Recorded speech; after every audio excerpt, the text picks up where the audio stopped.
connaître mon asthme pour le maîtriser. Nous allons parler dans ce premier chapitre du traitement de la crise d'asthme. Nous parlerons dans le suivant de sa prévention. Qu'est-ce que l'asthme?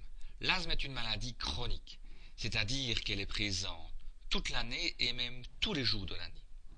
Si nous pouvions regarder au quotidien les bronches d'un asthmatique, nous pourrions constater que ces bronches sont rouges, enflammées, à cause de cela fragilisées et hypersensibles, hyper-réactives. Voici la bronche d'un enfant asthmatique. Vous voyez que par rapport à l'enfant normal, cette bronche est épaissie, rouge. C'est cette inflammation qui fragilise la bronche, qui la rend hypersensible et hyper-réactive.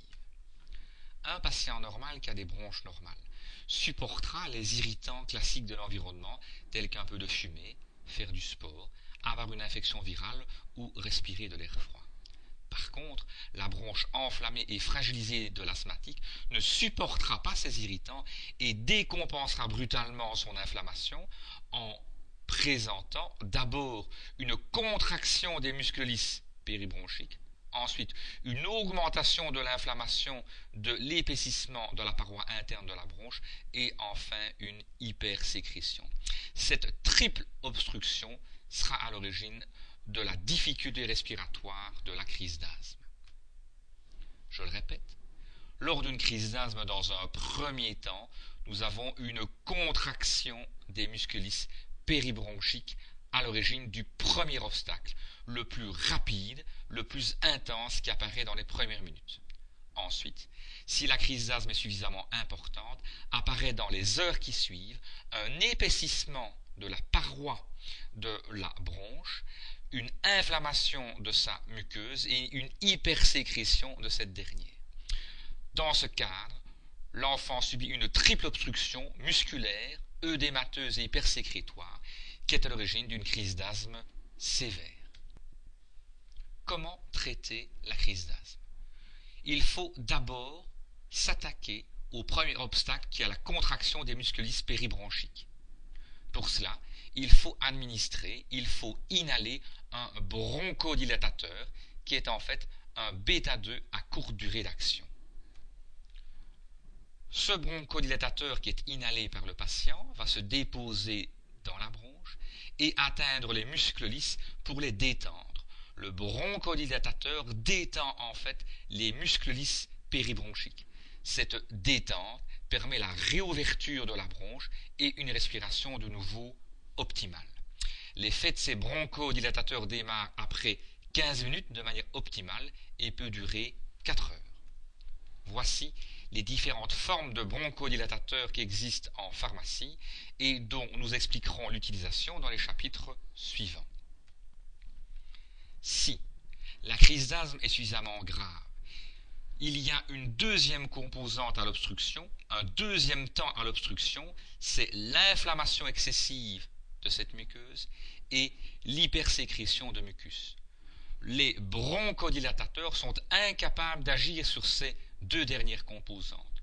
Seuls les corticoïdes pris par voie générale, par la bouche ou en injection, peuvent diminuer cette inflammation et diminuer cette hypersécrétion dans les heures qui suivent sa prise. Si nous prenons donc un corticoïde par voie générale, par la bouche ou en injection, l'effet se produira dans les heures qui suivent, la paroi sera moins épaisse, les sécrétions seront moins abondantes et le passage de l'air est de nouveau permis. Les corticoïdes sont des anti-inflammatoires qui agissent dans les heures après leur administration et dont les effets durent à peu près une journée. Il faut savoir que ces médicaments risquent des effets secondaires importants s'ils sont utilisés à dose trop importante et pendant une période trop longue. Ces traitements doivent donc être utilisés uniquement sous l'autorité de votre médecin traitant, de votre pédiatre ou de votre pneumologue et pour des durées les plus courtes possibles. Pour la triple obstruction de la crise d'asthme, nous pouvons donc prendre dans un premier temps les bronchodilatateurs qui vont détendre les muscles péribronchiques et permettre de lever l'obstacle de constriction. Dans un deuxième temps, si nécessaire, s'il y a œdème et hypersécrétion constituant un troisième obstacle, il faudra prendre un corticoïde par voie générale qui, dans les heures après son administration, diminuera l'inflammation de la bronche ainsi que l'hypersécrétion. Lorsque le patient semble être guéri de sa crise d'asthme, lorsqu'il respire de nouveau correctement car on a levé la triple obstruction, la bronche n'est pas en fait tout à fait normale. Elle reste quotidiennement trop rouge, trop enflammée, trop fragilisée, sensible et hyper réactive. Ce patient risque donc, dans les jours et mois qui viennent, s'il est de nouveau en contact avec des irritants, de déclencher de nouveau une crise d'asthme qui nécessitera de nouveau un traitement aigu. Vous avez bien compris qu'il va être nécessaire chez ce patient de donner un traitement de fond préventif, un traitement quotidien qui va tenter de désenflammer la bronche pour la rendre moins fragile, la rendre plus normale et plus solide pour supporter les irritants de l'environnement. C'est dans le chapitre suivant que nous parlerons de cette prévention.